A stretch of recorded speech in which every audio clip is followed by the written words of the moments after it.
लोगों की विशेष डिमांड थी हिंदी मीडियम के वीडियोस के लिए, तो आज मैं हिंदी मीडियम का प्योर हिंदी मीडियम का वीडियो बनाने वाला हूं। नई यूनिट शुरू करूंगा, चैप्टर नंबर 5 और यूनिट सेकंड। यूनिट तो सेकंड है और चैप्टर नंबर 5 नाम है विद्युत धारा। तो विद्युत धारा को शुरू करेंगे हम। बोर्ड में जो इसका वेटेज है वो 5 मार्क्स। 5 मार्क्स की यूनिट बोर्ड में पूछी जाती है आपसे, तो हम जानने वाले हैं विद्युत धारा क्या होती है। Okay, so let us start. विद्युत धारा, विद्युत धारा को पढ़ना है तो डेफिनेशन तो बड़ी आसान सी है, एकदम आसान, लेकिन उसमें बहुत सारी बातें छुपी हुई हैं, हमें ध्यान से समझना पड़ेगा उन बातों को। ओके, तो इसकी परिभाषा क्या देते हैं इसकी, तो यहां पे आप देंगे किसी चालक की अनुप्रस्थ परिच्छेद या अनुप्रस्थ काट क्षेत्रफल कह दो,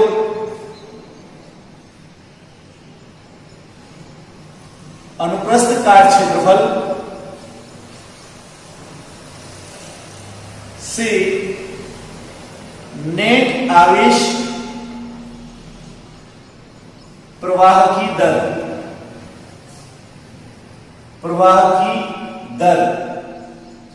विद्युत धारा कहलाती है।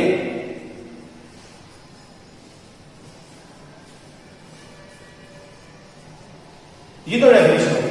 किसी चालक के अनुप्रस्थ काट क्षेत्रफल से नेट आवेश प्रवाह की दर विद्युत धारा कहलाती है। नेट आवेश, ये हमें याद रखना है, नेट आवेश क्या है, इसके बारे में जानेंगे, अभी बातचीत करेंगे। तो ये तो होगी परिभाषा। अगर बात आए दिशा की, तो दिशा, धारा की दिशा, तो दिशा आप याद रखेंगे धन आवेश की प्रवाह की दिशा में, धन आवेश के प्रवाह की दिशा के अनुदिश, सेम डायरेक्शन में। और अगर आप बात आए ऋणावेश के लिए, तो आप बोलेंगे यहां पे दूसरी बात कि ऋणावेश के प्रवाह की दिशा के विपरीत विद्युत धारा की दिशा ऋणावेश के प्रवाह की दिशा के विपरीत, ऋणावेश जैसे इलेक्ट्रॉन होता है तो इलेक्ट्रॉन के जस्ट विपरीत होगी विद्युत धारा की दिशा। ओके, धनावेश की दिशा, जिधर धनावेश प्रवाहित हो रहा होगा वो दिशा होगी विद्युत धारा की। ठीक है, ये तो बात हो गई दिशा की। अब थोड़ी सी बात कर लेता हूं यहां पे नेट आवेश। यहां पे जो वर्ड था नेट आवेश, इस नेट आवेश का मतलब क्या है? नेट का मतलब कुल आवेश, कुल आवेश। अब कैसे? मान लो ये चालक है मेरे पास, ये चालक है और इस चालक में हमें मालूम है कि आवेश होते हैं, ऋणावेशित कण इलेक्ट्रॉन होते हैं। तो मान लो कि ये एक इलेक्ट्रॉन या क्यू आवेश ये बाएं से दाईं ओर जा रहा है, बाएं से दाईं ओर, लेफ्ट टू राइट। ठीक है, तो क्यू आवेश तो मूव कर रहा है लेफ्ट टू राइट, बाएं से दाईं ओर, और वही क्यू आवेश यहां पर ये मूव कर रहा है, ये क्यू आवेश इधर भी जा रहा है, वो भी आवेश क्यू है, तो क्यू आवेश जा रहा है राइट टू लेफ्ट, यानी दाईं ओर से बाईं ओर। तो अब आप यहां पर क्या बताओगे? कुल आवेश का मान कितना हुआ? कुल आवेश या नेट आवेश आप कहेंगे 0। नेट आवेश बराबर 0। क्यों भाई? जितना बाईं ओर जा रहा था उतना ही दाईं ओर जा रहा है, तो कुल आवेश कितना हो गया? 0। इसलिए यहां पर कुल आवेश का मान 0। ठीक है, यदि कोई आवेश प्रवाहित नहीं हुआ, तो चालकों में जब कोई आवेश प्रवाहित नहीं हुआ तो कोई धारा भी प्रवाहित नहीं होगी, नेचुरल सी बात है, क्योंकि नेट आवेश प्रवाह की दर, समझ आई बात?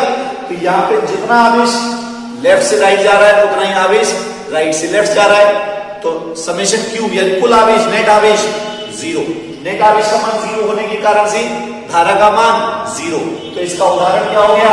चालक, कोई भी चालक, ये चालक इसका उदाहरण हो सकता है। कोई भी चालक ले सकते हो, तांबा, चांदी, एल्यूमिनियम, कोई भी, जितने उसमें जो इलेक्ट्रॉन होते हैं वो जिग-जैग पाथ पर मूव करते हैं, टेढ़े मेढ़े, याद रखिए। तो जितने लेफ्ट से राइट उतने ही राइट से लेफ्ट, परिणामी 0। ठीक है, तो वहां पर कोई धारा का प्रवाह नहीं होगा क्योंकि आवेश का प्रवाह 0। ठीक है, अब आ जाओ दूसरा। मान लो मैंने यहां पे ये कोई ट्यूब ले लिया, पाइप, और इस पाइप में, ये पाइप ले लिया और इस पाइप में जितना आवेश, धनावेश, ये जा रहा है लेफ्ट से राइट, लेफ्ट टू राइट जा रहा है, जितना धनावेश उतना ही ऋणावेश, सेम, यहां पे मैंने लिखा प्लस क्यू, यहां लिखा माइनस क्यू, ये भी इसी डायरेक्शन में जा रहा है, सेम डायरेक्शन में जा रहा है। तो जितना धन जा रहा है उतना ही ऋण जा रहा है। तो कुल आवेश कितना हुआ? 0। समेशन क्यू का मान यहां भी 0। कुल आवेश, नेट आवेश 0, और नेट आवेश का मान 0 होगा तो धारा का मान 0 होगा। ओके, तो यहां पे आप लेंगे नेट आवेश का मतलब समझ में आ गया होगा कि नेट आवेश। अब इसका एग्जांपल, जैसे किसी ट्यूब से मान लो पानी फिल हो रहा है, पानी का प्रवाह हो रहा है, पानी चल रहा है, पानी बह रहा है। तो पानी अगर बह रहा है तो पानी में तो धनावेश भी होता है और ऋणावेश भी होता है, लेकिन पानी के धनावेश ऋणावेश अलग अलग थोड़ी है, एक साथ ही तो चलता है। जिस दिशा में धनावेश जा रहा है उसी दिशा में ऋणावेश जा रहा है। तो पानी के साथ कोई धारा प्रवाहित होती है क्या? नहीं होती, कोई धारा प्रवाहित नहीं होती है, जबकि पानी में धनावेश भी और ऋणावेश भी है। ठीक है, धनावेश भी है, ऋणावेश भी है, जितना धन उतना ही ऋण, तो कुल तो कितना हो गया? 0। तो कुल 0, इसलिए धारा का मान भी 0। पानी के प्रवाह के कारण से कोई धारा प्रवाहित नहीं होगी। ओके, तो इसका मतलब हुआ कि नेट आवेश में कुल आवेश का प्रवाह होना जरूरी है, तब धारा का प्रवाह होगा। क्लियर हो गई? तो ये तो हुई यहां पे इसकी बात। अब विद्युत धारा जो होती है वो अदिश राशि होती है। राशि कैसी होती है? ये अदिश राशि होती है। इसका फॉर्मूला बनाना है, तो फॉर्मूला कैसे बनाएंगे वो देखिए जरा आप यहां पे।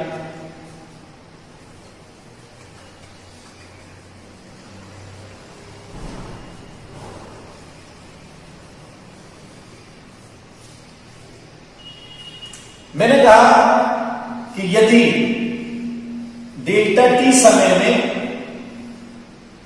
डेल्टा क्यू आवेश प्रवाहित होता है,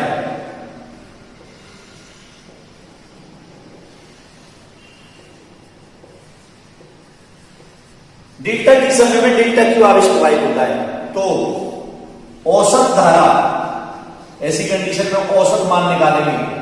औसत धारा I average is equal to delta Q upon delta T, ये फॉर्मूला बनेगा। ये हो गया। अब आप कहेंगे यदि डेल्टा टी टेंड्स टू 0 हो तो, यानी ये 0 को इंगित करता हो, डेल्टा टी इतना छोटा हो कि 0 को इंगित करता हो, तो फिर क्या करेंगे? तो आप कहेंगे आई इंस्टेंट, ऐसी कंडीशन में instant is equal to limit delta T tends to 0 delta Q upon delta T. क्या आएगा? आई इंस्टेंट, तात्क्षणिक, हिंदी में कहते हैं तात्क्षणिक, तो क्या आएगा? D Q by D T. Okay, तब ये लिखेंगे आप, ये तात्क्षणिक माना गया धारा का, ये तात्क्षणिक हो गया। ठीक है, इसी के साथ यदि आवेश का प्रवाह एक समान हो, आवेश का प्रवाह एक समान हो, एक समान आवेश प्रवाहित हो रहा है, तो आप कहेंगे यहां पे I is equal to Q upon T, कुल आवेश बटे कुल समय, कुल आवेश बटे कुल समय। तो यहां पे आई बराबर क्यू अपॉन टी। तब सीधा सीधा ये वाला फॉर्मूला आप अप्लाई कर सकते हैं, नो प्रॉब्लम। यहां पे सीधा अप्लाई कर देंगे, ये आवेश और ये समय, सीधा माना गया आपके पास विद्युत धारा का, कि विद्युत धारा कितनी प्रवाहित होगी। ठीक है, अब बात आती है इसका मात्रक का, तो आप यहां पे ऐसा ही मात्रक बनाए तो आपको मालूम है इसका Q का मात्रक कूलाम और टाइम इसका मात्रक सेकेंड, तो ऐसा ही मात्रक हो गया कूलाम पर सेकेंड। और कूलाम पर सेकेंड को क्या कहते हैं आप? या एम्पियर। कूलम पर सेकंड को कहते हैं एम्पियर। तो ये इसका मात्रक हो गया। अदिश राशि है, मैंने बोला। अब बात आती है अदिश राशि क्यों है, तो आप याद रखेंगे अदिश राशि क्यों है, क्योंकि यह सदिश संयोजन के नियम का पालन नहीं करती है। विद्युत धारा में तो दिशा होती है, दिशा है, उसके बाद भी ये कैसी राशि है, अदिश।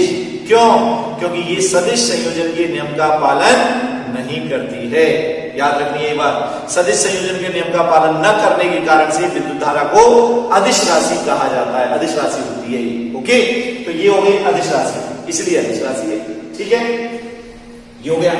अगर आता है कि सीजीएस पद्धति में मात्रक क्या होगा, सीजीएस पद्धति में, तो आप यहां लिखेंगे सीजीएस पद्धति में धारा का मात्रक, विद्युत धारा का मात्रक क्या कहते हैं, बायोट। ये और शॉर्ट में लिख देते हैं बीआई, शॉर्ट में लिख देते हैं इसको बीआई, शॉर्ट में बीआई लिखते हैं। ओके, तो यहां पे 1 एम्पियर में कितने बायोट होते हैं, तो 1 एम्पियर बराबर 1/10 बायोट, ऐसे कहेंगे आप। ओके, या 1 बायोट बराबर 10 एम्पियर, ऐसे भी कहा जा सकता है। ठीक है, तो ये तो हो गया इसका मात्रक और विद्युत धारा। अब इसके कुछ अदर फॉर्मूला कैसे बन सकते हैं, कैसे बनाए जा सकते हैं, तो वो भी देखें जरा। यहां पे कैसे बनाएंगे, हमने कहा था आवेश, नेट आवेश प्रवाह की दर को धारा कहते हैं। तो ये तो बात हम क्लियर हो गई। अब बात करें आगे की।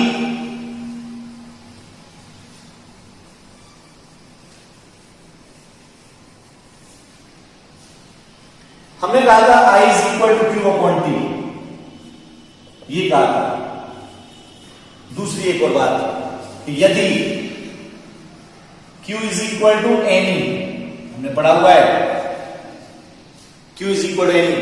आपको यदि मान लो क्वेश्चन में ये दे दिया जाए कि इतने इलेक्ट्रॉन प्रवाहित होते हैं, संख्या दे दी इलेक्ट्रॉनों की, इतने इलेक्ट्रॉन प्रवाहित होते हैं, E का मान तो आप जानते हो, और कितने N इलेक्ट्रॉन प्रवाहित हो रहे हैं, और E का मान हमें मालूम है, तो फिर Q निकाल लेंगे, Q is equal to NE।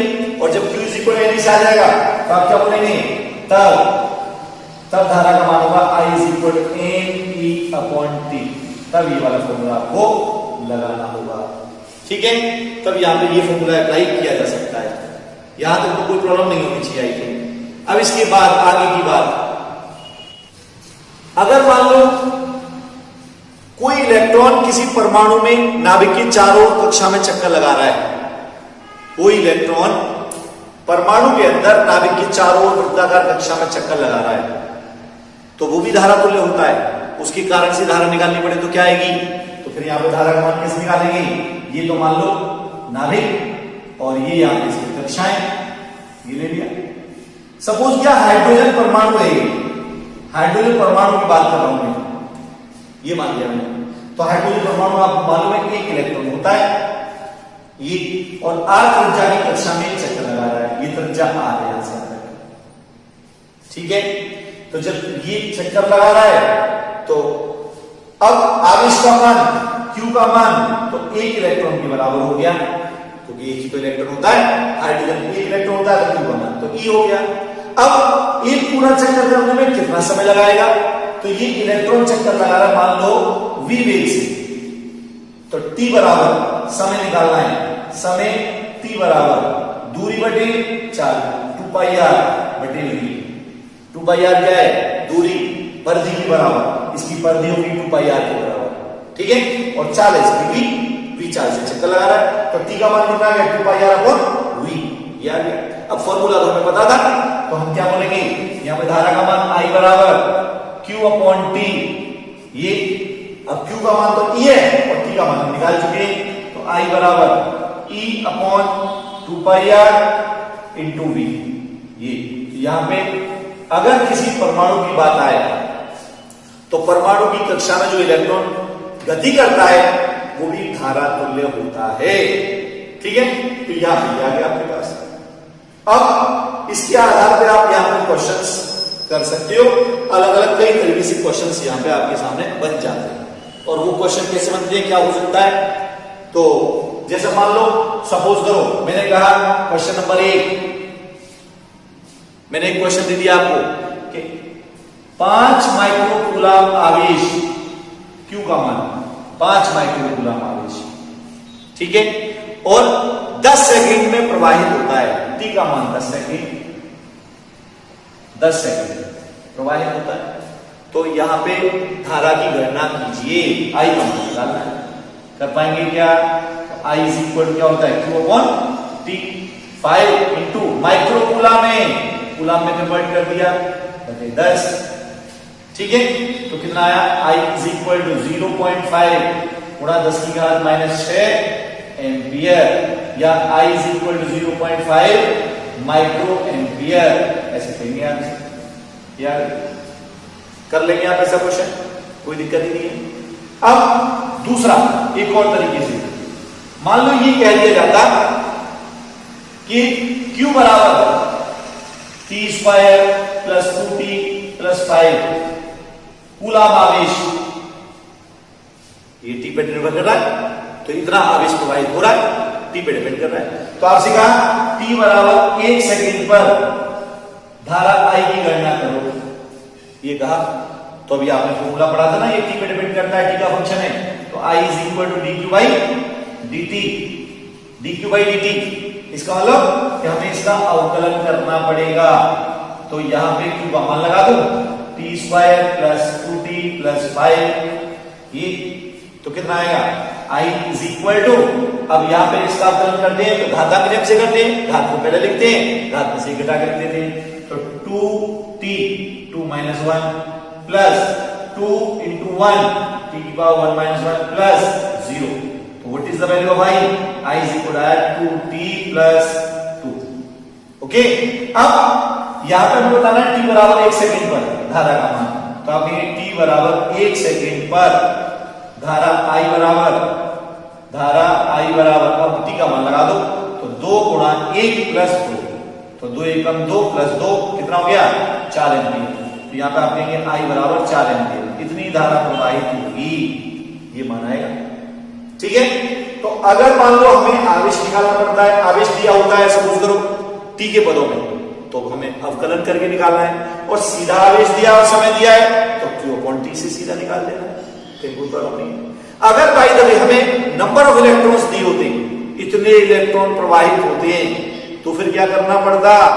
तो फिर उस कंडीशन में Q is equal to NE लगाना पड़ता। तो इन पे बेस्ड आपकी बुक में भी कुछ एग्जाम्पल दिए हुए हैं, पहला, दूसरा, तीसरा, 2-3 एग्जाम्पल दिए हैं। तो इस फॉर्मूला में बेस्ड आप उनको करने की कोशिश करेंगे, और कोई दिक्कत आती है तो आप मेरे से जरूर पूछेंगे उनको। ओके, तो आज के लिए तो ये इतना। अब बात करेंगे हम कल नेक्स्ट वीडियो में नए टॉपिक के साथ। ओके, तब तक के लिए थैंक यू।